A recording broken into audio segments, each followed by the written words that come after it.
has never been any man or woman more qualified for this office than Hillary Clinton. Ever. Now let me tell you what we found. Although we did not find clear evidence that Secretary Clinton or her colleagues intended to violate laws governing the handling of classified information, there is evidence that they were extremely careless in their handling of very sensitive, highly classified information. I did not email any classified material to anyone on my email. The facts are pretty clear. I did not send nor receive anything that was classified at the time. It doesn't change the fact that I never sent or received any material marked classified. Personal account or a government account.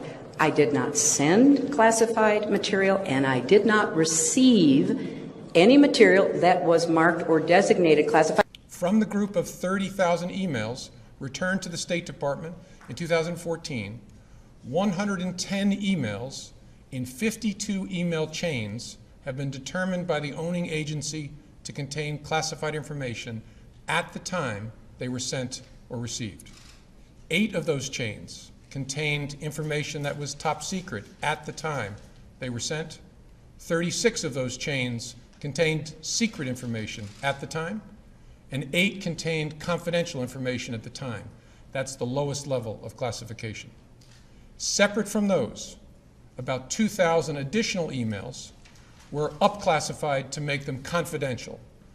Those emails had not been classified at the time that they were sent or received.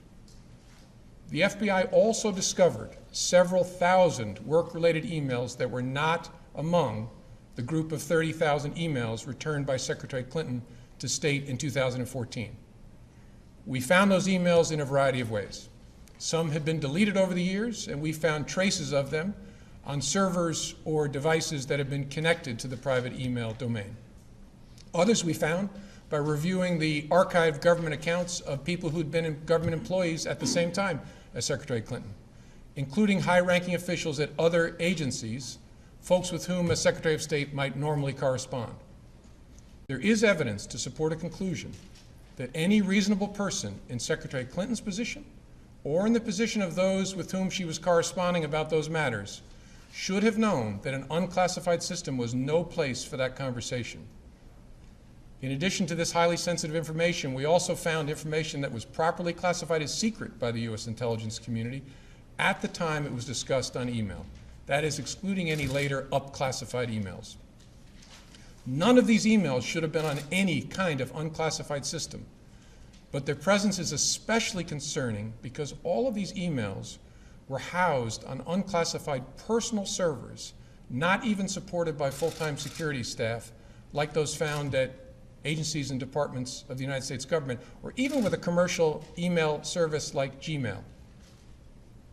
I think it's also important to say something about the marking of classified information. Only a very small number of the emails here containing classified information bore markings that indicated the presence of classified information. But even if information is not marked classified in an email, participants who know or should know that the subject matter is classified are still obligated to protect it. And while not the focus of our investigation, we also developed evidence that the security culture of the State Department, in general, and with respect to the use of unclassified systems in particular, was generally lacking in the kind of care for classified information that's found elsewhere in the U.S. government. With respect to potential computer intrusion by hostile actors, we did not find direct evidence that Secretary Clinton's personal email domain, in its various configurations since 2009, was hacked successfully.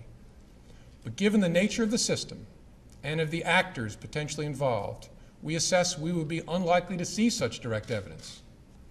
We do assess that hostile actors gained access to the private commercial email accounts of people with whom Secretary Clinton was in regular contact from her personal account. We also assess that Secretary Clinton's use of a personal email domain was both known by a large number of people and readily apparent. She also used her personal email extensively while outside the United States, including sending and receiving work-related emails in the territory of sophisticated adversaries.